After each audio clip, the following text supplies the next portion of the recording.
അതെ, ആദ്യം തന്നെ അങ്ങോട്ട് സേവ് ചെയ്ത് വെച്ചോ. നിനക്ക് ക്യാരറ്റ് ബോളൊന്നും ഉണ്ടാക്കാൻ അറിയില്ല എന്ന് ചോദിക്കുമ്പോൾ അതൊക്കെ എന്ത് പുട്ട് പോലെ ഞാൻ അങ്ങോട്ട് ഉണ്ടാക്കി തരുമെന്ന് പറയാനുള്ള ഒരു കോൺഫിഡൻസ് ഈ വീഡിയോയിലുണ്ട് കേട്ടോ. 3 മീഡിയം സൈസ് ക്യാരറ്റ് ഞാൻ തൊലിയൊക്കെ കളഞ്ഞിട്ട് കുക്കറിലൊന്ന് വേവിച്ചെടുത്തിട്ടുണ്ട്. പിന്നെ മിക്സഡ് ജാറിലോട്ട് 3 മുട്ട പൊട്ടിച്ച് വയ്ക്കുക. അതിലേക്ക് ആവശ്യത്തിനുള്ള പഞ്ചസാര ആഡ് ചെയ്യാം. 1/2 ടീസ്പൂൺ ഏലക്കാപ്പൊടി ചേർത്തിട്ട് നന്നായിട്ടൊന്ന് അടിച്ചെടുക്കുക. അതിനുശേഷം നമുക്ക് നമ്മൾ വേവിച്ചെടുത്ത ക്യാരറ്റ് കഷ്ണങ്ങളാക്കി അതിലേക്ക് ഇട്ടിട്ട് 3 ടേബിൾ സ്പൂൺ പാൽപ്പൊടിയും കൂടെ ആഡ് ചെയ്തിട്ട് നന്നായിട്ടൊന്ന് ബ്ലെൻഡ് ചെയ്തെടുക്കുക കേട്ടോ. പാൽപ്പൊടിക്ക് പകരം പാല് ചേർത്താൽ മതി. 2 ടേബിൾ സ്പൂൺ ചേർക്കുക. അതിനേക്കാളും ബെറ്റർ രുചി കൂടുതൽ ഉണ്ടാവുക പാൽപ്പൊടിക്കാണ് കേട്ടോ. അപ്പോൾ നമ്മളിവിടെ കുക്കറിലാണ് കുക്ക് ചെയ്യുന്നത്. അപ്പോൾ അതിൻ്റെ വിസിലും വാഷറും ഊരി വെക്കുക. എന്നിട്ട് കുക്കർ ഒരു 5 മിനിറ്റ് ഇതുപോലെ ഒരു സ്റ്റാൻഡോ അല്ലെങ്കിൽ ഒരു റിങ്ങൊക്കെ വെച്ചിട്ട് ഒന്ന് പ്രീഹീറ്റ് ചെയ്ത് വെക്കണം. ഒരു 5 മിനിറ്റ് അങ്ങനെ ചൂടാക്കി വെക്കുക.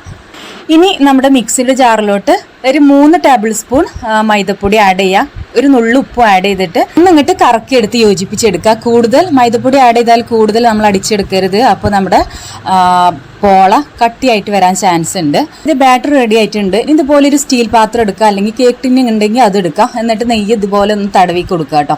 ഇനി നമുക്ക് നമ്മൾ ബാറ്റർ ഇതിലേക്ക് ഒഴിച്ചു കൊടുക്കാം. അതിൻ്റെ മുകളിൽ ഇത് ഞാൻ നെയ്യ് ജസ്റ്റ് ഒന്ന് സ്പ്രെഡ് ചെയ്ത് കൊടുക്കുന്നുണ്ട്. എന്നിട്ട് ഇതുപോലെ ടാപ്പ് ചെയ്ത് കൊടുക്കാം. ഇനി എന്താ 5 മിനിറ്റ് ചൂടാക്കാനായി വെച്ച കുക്കറിലേക്ക് ഇറക്കി വെക്കുക കേട്ടോ.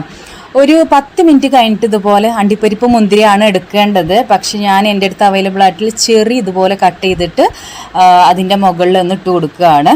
ഒരു 10 മിനിറ്റ് ഒക്കെ കഴിഞ്ഞിട്ട് കേട്ടോ. അങ്ങനെ ജസ്റ്റ് വെച്ച് കൊടുക്കുക. അല്ലെങ്കിൽ ബാറ്ററിൻ്റെ ഒപ്പം തന്നെ വെച്ചാൽ അത് താഴേക്ക് പോവുകയും ചെയ്യും. ഇങ്ങനെ മുകളിൽ കാണാൻ ഒരു ലുക്ക് ഉണ്ടാവില്ല. ഇങ്ങനെ ആകുമ്പോൾ ഒരു സെറ്റപ്പ് അല്ലേ, അങ്ങനെ ചെയ്തെടുക്കുക. പ്രത്യേക ഒരു കാര്യം പറയാനുള്ളത്, ലോ ഫ്ലെയിമിൽ വെച്ചാണ് ഈ പരിപാടിയൊക്കെ ചെയ്യുന്നത് കേട്ടോ. അല്ലാന്നുണ്ടെങ്കിൽ അടിഭാഗം കരിഞ്ഞിട്ട് നമ്മളെ കൊളാവാൻ ചാൻസ് ഉണ്ട്. അപ്പോൾ 5 മിനിറ്റ് പ്രീ ഹീറ്റ് ചെയ്തിട്ട് നമ്മൾ ബാറ്റർ ഒഴിച്ച് കൊടുത്തിട്ട് പിന്നെ ലോ ഫ്ലെയിമിലാക്കി വെക്കണം. ഒരു 35 അല്ലെങ്കിൽ ഒരു 45 മിനിറ്റാണ് കുക്കിംഗ് ടൈം. ഒരു 30 മിനിറ്റ് ആകുമ്പോൾ ജസ്റ്റ് ഒന്ന് ടൂത്ത് പിക്ക് വെച്ചിട്ടൊന്ന് കുത്തി നോക്കാം. ആദ്യം അങ്ങനെ മാവൊന്നും പിടിക്കുന്നില്ല എന്ന് കാണുമ്പോൾ ഓക്കെയാണ്.